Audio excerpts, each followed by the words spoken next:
and welcome to Flourish Flow. I'm your host, Amy Rohrer from the Yoga Hut in Tillsonburg, here to help you connect and integrate the dots to true wellness on your healthy living journey. We're here today at Bree's Fresh Market in Ostrander. They are one of our show sponsors. So a big thank you to Bree and Kyle for having us here to film the show. And also a shout out to our additional show sponsors, Laura from Escape Salon and Spa in Tillsonburg and Jen from Hometown Style in Ingersoll. On today's episode, we are joined by Regenerative Farmer Jesse Way. Jesse and his wife Meghan are the owners of Milky Way Farm, a small-scale ecological family farm growing year-round in Oxford County. They run a custom order summer and fall farm share program, selling veggies weekly through their online store to the Woodstock and KW areas, and also offer online retail sales for farm pickup or local delivery year-round. So welcome to the show, Jesse. Thank you. Yeah, so really cool to learn more about all that you guys do. So tell us a little bit about your own journey into ecological farming, because you don't just wake up with, a farm like this. So tell me kind of about the journey that got you to leading Milky Way Farm. Sure. I grew up on a dairy farm, a family farm just south of Ingersoll, so pretty close to here. Mm-hmm. But as a teenager, didn't think I wanted to farm full-time as a career, so I went to school out west in Vancouver at UBC, University of British Columbia, and studied natural resource conservation, just kind of like an applied science program. And part of that was focused on ecology, and I learned and became very interested in ecology. And one of the jobs I had as a research assistant in a research lab was looking at agricultural impacts on freshwater ecosystems due to nutrient runoff, so primarily nitrogen and phosphorus runoff into streams. And it kind of just piqued my interest in that agriculture, ecology, kind of integrated aspect of how agriculture impacts the natural environment kind of thing. And during that time, I just learned more about agroecology or ecological farming practices that can be utilized in agriculture, and essentially wanted to try it out kind of after university and having some different work experience. It came more obvious that I did want to farm and find a new way, or try it out in a different way than how I had grown up farming.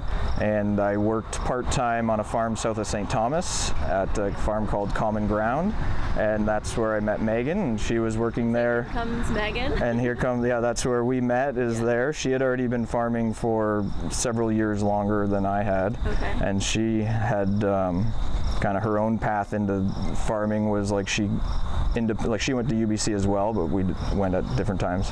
But she came from Essex County, a rural kind of agricultural background, but she didn't grow up on a farm. Okay. And a life together. And a life together, yeah, exactly. Wow, that is such a unique journey. And very, so synchronistic that you two, were both passionate and met. And so tell us a little bit now about how Milky Way Farm kind of came to be and Sure. the vision that you guys have together now. Yeah, so Milky Way Farm came about in that my family had land, a farm at that time that we were mostly just renting out. Mm-hmm. So originally we were thinking of doing it there, but it didn't really make sense for the scale that we wanted to farm at, and it was also co-owned with my aunt and uncle who weren't really involved in what we were trying to do. So at that point we made the decision that we sold that family farm, and my dad and us bought a smaller property southwest of Woodstock. Mm-hmm. So we bought a 4.5 acre, it was a hobby horse farm. Okay. And our method of growing is bio-intensive, small scale ecological, in that we have our farming only 1.5 acres, cultivating 1.5 acres. So it's also called market gardening is another term for how we grow.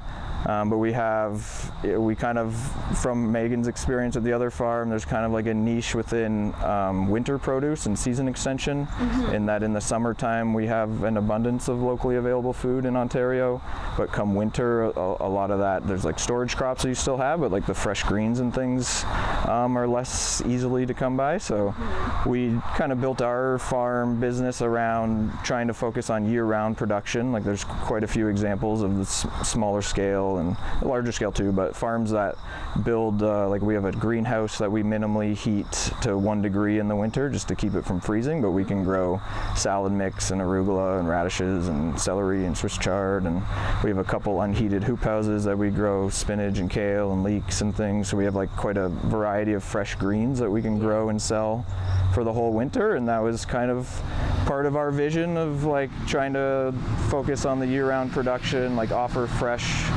local produce year-round, and kind of just like have a have a family, small close-knit family farm to raise our kids on and I love it. live our life, I guess. Two kids? We have 2 kids, so it's 6 and 3. Okay. Yeah. That's a lot. So sure, lots going on. Yeah. Of having them be a part of it too. Yeah, it's a fun aspect too, is having them. Before we go to break, so you talked a little bit about your farm share program or community supported agriculture, CSA.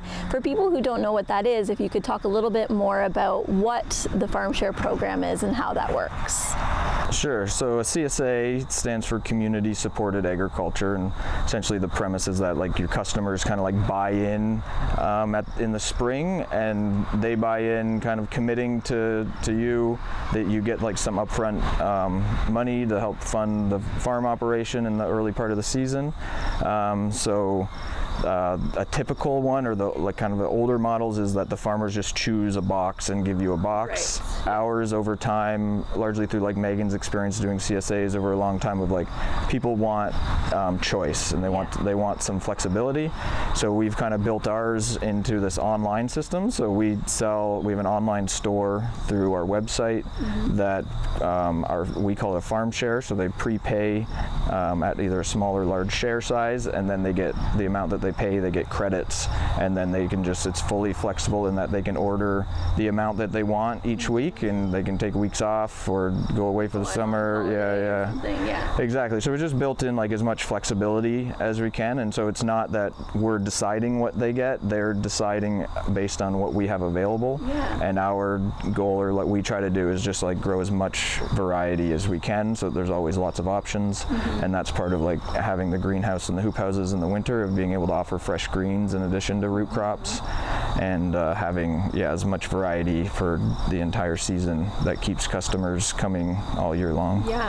And so does it run like seasonally, or would you sign up for the whole year, or like we have a summer season, we call it. So like late May till Thanksgiving is a 20-week summer season. And then we have a 10-week fall season, so from Thanksgiving till Christmas. And then in the winter, where we are more limited in supply, we don't do the CSA or farm share program just because we can't commit to like always having as much product. Like there is more limited numbers in the wintertime of what we have. So then it's more of just like a first come, first serve a la carte style. Like each week we have what's available on our retail store. And then the customers who have farm share members, like who've prepaid, like if they don't use up those dollars or credits, they can continue to use that in the winter time. All right, Jesse, amazing. There's so much to learn here. Stay tuned. We will be back with Jesse to chat more after this short break.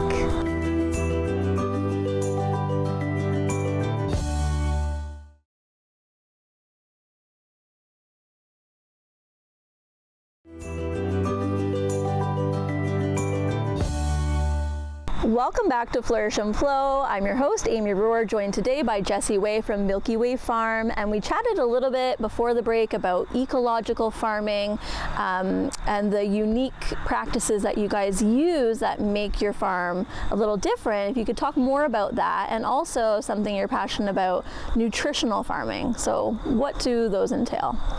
Sure. So like ecological farming is just taking the concepts of ecology, of like acknowledging our interrelations with our environment and the other living beings that we interact with and depend upon. So trying to integrate more ecological concepts, such as like integrating perennials with annual production. Like a lot of crop production is annual, our vegetables are annuals, and a lot of our grain crops are all annuals. So it's like trying to integrate more perennials into the farm. So we have like nut and fruit trees and berry bushes and perennial herbs and wildflowers and those kind of things like integrated throughout the farm, every like 100 feet within our vegetable growing space. And so that's like the annuals. Well, it helps. It largely helps with like just increasing the biodiversity on your farm. It helps with like attracting predatory insects and things so that you can, because we do follow primary organic practices, so we're not using pesticides and fungicides and things. So you're trying to attract predatory insects that trying to like take a more ecological approach to pest kind of mitigation and stuff. The crops growing. This is the idea, and you see some of that with like predatory wasps that are eating aphids and kind of somewhat tackling some of the pest problems that you have. Like a big focus on crop diversity. Like we grow 50 different vegetables, like a very wide range of different crop families and crops that we're rotating through the farm. So you're just diversifying your farm rotation with lots of different crops, keeping soil covered as much as possible. So we do a lot of cover cropping, just so that you're not leaving bare soil. Like I guess some of the mechanistic of it is like in the soil you have all this mycorrhizal fungi, which is helps plants essentially like extend beyond their plant root. They have a symbiotic relationship where the fungi can help get nutrients and water beyond what the root can. So you're just following like practices that help support that soil life and that soil microbiota that can then help, in theory and in practice, reduce some of your inputs, in that they can help make nutrients more plant available so that you can reduce your nutrient inputs, and then supporting like an ecological system where you have some natural pest control, and so you're less reliant on having to spray for pests. So those are some of like the ecological aspects. I guess a new thing that I'm kind of into is called nutrition farming, which is like really looking not just at like soil health is becoming more commonly aware of, like in all forms of agriculture, of just being aware of how our practices are impacting our soil and doing the best we can to improve our soil, both like the texture, our water infiltration, water holding capacity, as well as the soil as a living ecosystem and all of the biological life it supports. So carrying out practices that enable that. And then going kind of a step further and looking at plant health through tissue sampling. So tissue sample is like, it's almost like a blood sample for us. It's like you take a bunch of leaves, you send it to the lab, and they give you a full like micronutrient breakdown of what concentrations of nutrients are there, so that you can identify if you have nutrient deficiencies or nutrient imbalances. Because like sometimes in our soil, you can soil test and you might have adequate levels, but in the plant itself, it has a deficiency. So you can then see that with tissue sampling and then address that. So we're using like biological foliar sprays, which are like biologically based sprays that the intent is not to like kill a pest or kill a fungus, but to increase the health of the plant itself so that it can naturally fight off those diseases and pest pressures. And so we're using it's like fish hydrolysate is like it's fish guts basically, but it's like a very balanced, nutritionally dense fertilizer. Then we use kelp, which has like sea minerals in it, so it gives like little micronutrients. And there's a lot going on. It kind of makes me think of humans, like just because you're eating good food that there might be a reason that you're not absorbing nutrients. So it's amazing that you can do all of that from really seeing the deficiencies and how you can treat that, and using like best practices for your soil. And great that we have that in our area, that people can know where their food comes from, and that somebody is really doing the best job that they can to grow and take care and produce good quality, clean food. So thank you for what you guys are doing. I love what you're doing and kind of your vision. So how can people get in touch if you just want to share your website for people to learn more? MilkyWayFarm.ca is our website, and so there's more information about like us and our farm and our practices and stuff just there, and then that has a link to our online store. So Tuesdays till Thursdays our store is open to buy stuff, and then on Fridays we harvest, pack all the orders, and local customers pick up Friday afternoon or Saturday, and I go to Kitchener-Waterloo every Saturday morning, and that's our other main sales outlet. And so MilkyWayFarm.ca is the kind of our best contact point. Right, hopefully we don't crash your website. We go on there right away. Thank you. We will be back with Jesse to chat more after this short break. Of options, and that's part of like having the greenhouse and the hoop houses in the winter, of being able to offer fresh greens in addition to root crops, and having as much variety for the entire season that keeps customers coming all year long. And so does it run like seasonally, or would you sign up for the whole year, or like we have a summer season, we call it, so like late May till Thanksgiving is a 20-week summer season. And then we have a 10-week fall season, so from Thanksgiving till Christmas. And then in the winter, where we are more limited in supply, we don't do the CSA or farm share program just because we can't commit to like always having as much product. Like there is more limited numbers in the wintertime of what we have. So then it's more of just like a first come, first serve a la carte style. Like each week we have what's available on our retail store. And then the customers who have farm share members, like who've prepaid, like if they don't use up those dollars or credits, they can continue to use that in the winter time. So you never like lose the money that you program and way that it can be flexible for flexibility is kind of like the key that we've tried to build into it. All right, thank you, Jesse. So much to learn there, and so fascinating, all that you can do with making our plants and soil more healthy. So we are going to chat more after the short break. We will be back with Jesse Way.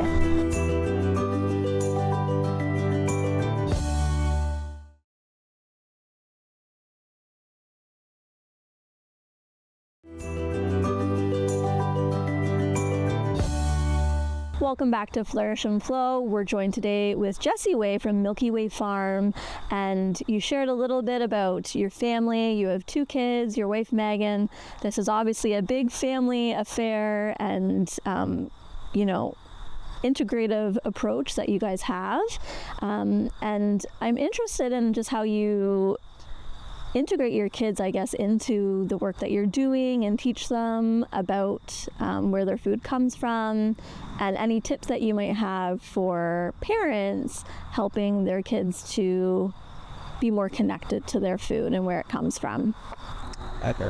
Yeah, I think it's like similar to what you were saying. It was like I grew up on a farm and we'd have gardens and things, but I don't think I thought like that much about like food as like the integral part of your health. It was just like we were dairy farmers and we had cows and sold milk, and that was what we did. And then there's actually my mom's side of the family that were all like gardeners, and my Oma and Opa specifically always had a vegetable garden, and it's partly just like I had very fond memories of like growing up on the farm, but also like having my Oma and Opa's place where you just went and harvested carrots and washed them in the rain barrel and ate them. And I guess when it came time to like we wanted to have kids, it's like want to have them grow up with that sort of background. And I think we are super privileged, like very lucky just to be able to farm for a living, because it is so difficult of a career to get, like you basically can't get into it, like you're kind of born into it or you're not, because it's so expensive.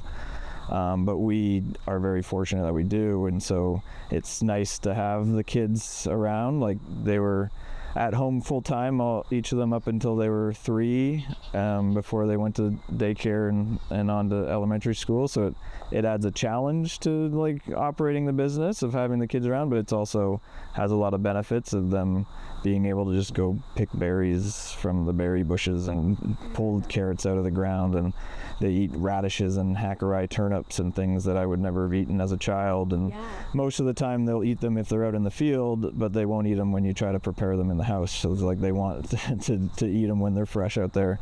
And it's just like a lucky thing to be able to do. So we try to just get them out there as much as possible, and they love starting seeds and helping to transplant, and they'll 10 minutes here or 15 minutes here, well, they'll go and help put potatoes in the ground when you're planting potatoes, or dig them up, and then they're off playing. And it's also nice that like we have a couple neighbors that have kids around our older son's age, and they can just go back and forth, run around, and there's space that they can run around, and they go grab pears from the tree or peaches when there are some. And I don't know, it's almost like this like idealistic kind of thing that I imagined when I was younger, and we're just trying our best to actually make it happen. And I think it's just for kids to like know where food comes from and be connected to food early. I think that helps just set good habits. Like a lot of your habits and whatnot are set young. And a lot of the food in grocery stores,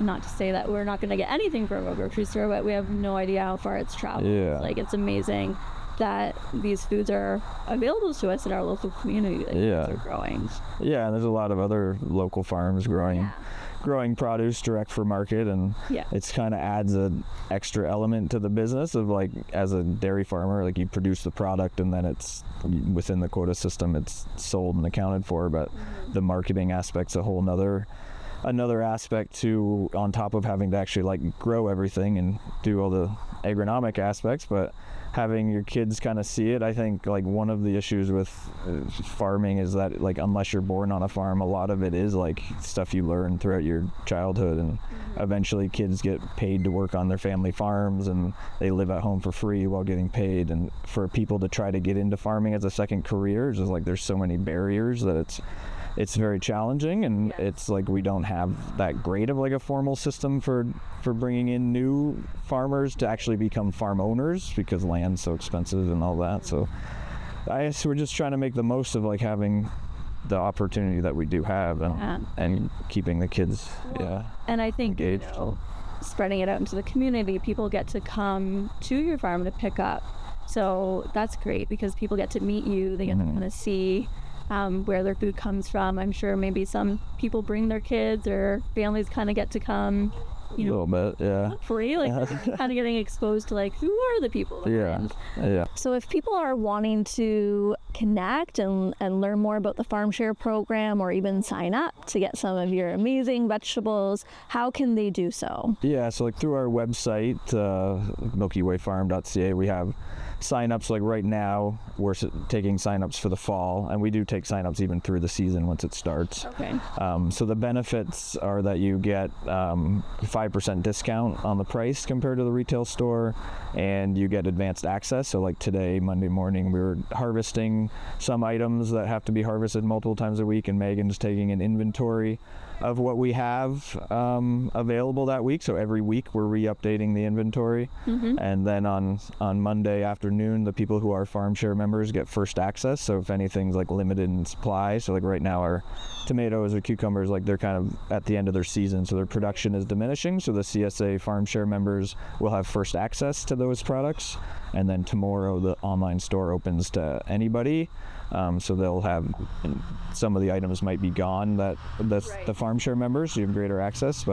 And a big thing, is just like having that direct customer farmer interaction. So like Saturdays I go to Waterloo and we host a pickup, and I actually like, hand over the boxes and talk to everybody, and we're at the farm on Friday afternoons. Part of it is self-serve, like Saturday morning, if you come, you just come pick up your box.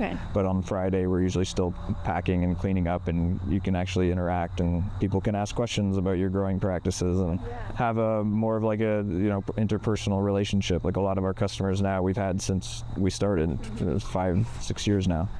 So there's a lot of just like kind of like a community interrelationship that goes a long way too, that a lot of our customers enjoy, and it's nice. Really get to know and sense where their food's coming from, and like you said, be able to have even a person that you can ask the questions to and learn and feel good about the food that you're eating. All right, Jesse, so one of the final questions we like to end with before we wrap up the show is, what does a flourishing life mean to you? Our show is called Flourish Flow, so what does flourishing mean to you?